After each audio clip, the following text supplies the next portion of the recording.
Excuse me, that was a fly that just went into my mouth. Oh. It came out though, it's okay.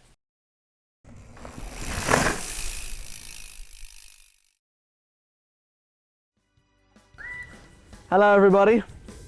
Jay-Z put it very, very well when he said, I have 9,999 problems, but the bike ain't one.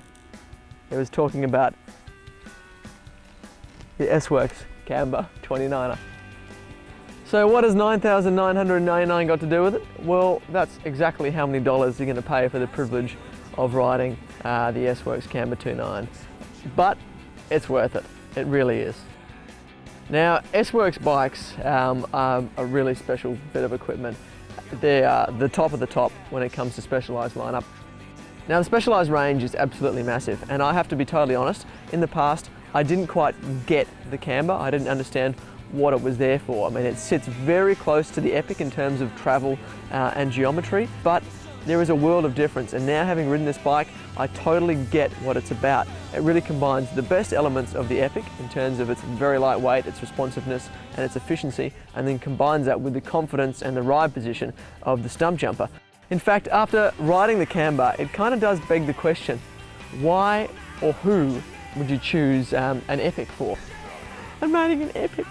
I'm riding an Epic. I'm riding a Camber. The geometry is very similar. It is so light. I mean, this bike weighs 10.4 kilograms, which is ridiculous, especially when you consider that includes a multi-tool and a chain tool that are built into the bike. And for most people, it is just a far more appropriate bike. There's no reason why you couldn't take this bike out and go and race a marathon or an XCA or anything like that. But when it comes to being a bike that's good for general trail riding too, this absolutely blows the Epic out of the water. It is far more versatile than the Epic. So what are some of the elements that set the Camber apart from, say, the Epic? I mean, you get 10 millimeters more travel front and rear, so you get 110, but you also have some interesting component choices that just really boost the versatility and confidence of the bike. A shorter stem, 70mm stem, it's got a 720 millimeter wide bar, which gives you a nice confident riding position, and it comes with the new internally routed command post, which has 5 inches of adjustability. It runs a standard Fox shock instead of the brain shock. In my personal opinion, I love having a standard Fox CTD shock on this bike. It matches perfectly with the fork. If you crank the brain's efficiency setting up on the brain shocks, sometimes you can feel a little bit of harshness over the small bumps. You just don't have that with the CTD shock. The Camber is another one of the bikes in Specialized range that uses SWAT, S-W-A-T. Storage, water, air and tools. And basically it's Specialized's idea to take those things you normally carry in a backpack or in a jersey pocket off your body and put them onto the bike. You see some Specialized bikes that have this horrendous looking lunchbox thing strapped to the down tube. This bike doesn't have that, but it does have a little multi-tool integrated into the bottle of the bottom cage, and it also has a chain tool which is integrated underneath the top cap of the headset.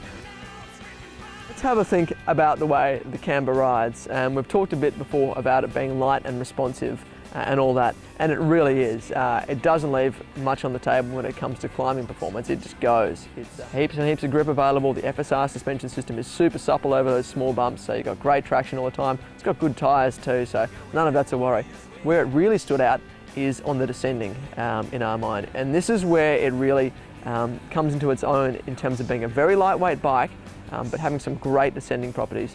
We took this thing off a couple of pretty big jumps up in Atherton recently, and in terms of how it handles a really hard landing, it's incredibly impressive. The suspension is so well controlled in how it soaks up a big impact, and the frame too just has this great absorption to it. So when you slap it down off a big jump, or you find yourself in a situation where things would normally be getting a little bit rodeo, it just feels really calm and incredibly composed. It gives you a really nice confident position too.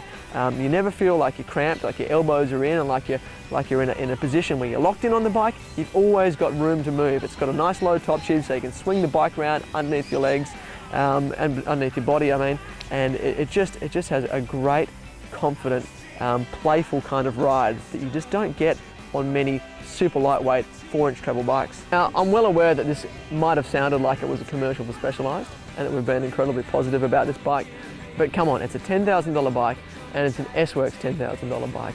You know it's going to be bloody good. When you pick a bike from the S-Works range, whether it's a road bike through to their downhill bike, there is really nothing to fault about it. I mean, we've picked the brakes as something that we might change, but that's it. And that's a sort of a personal preference thing, and these brakes will do the job. The rest of the bike is just absurdly good. And until you ride a bike this nice, it's really quite hard to envisage how you can take a bike to that next level.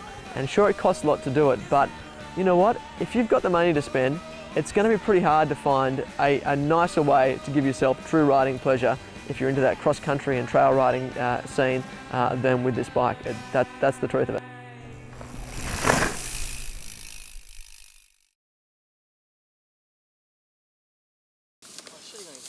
Oh, that's not very nice. Don't shit on your friend.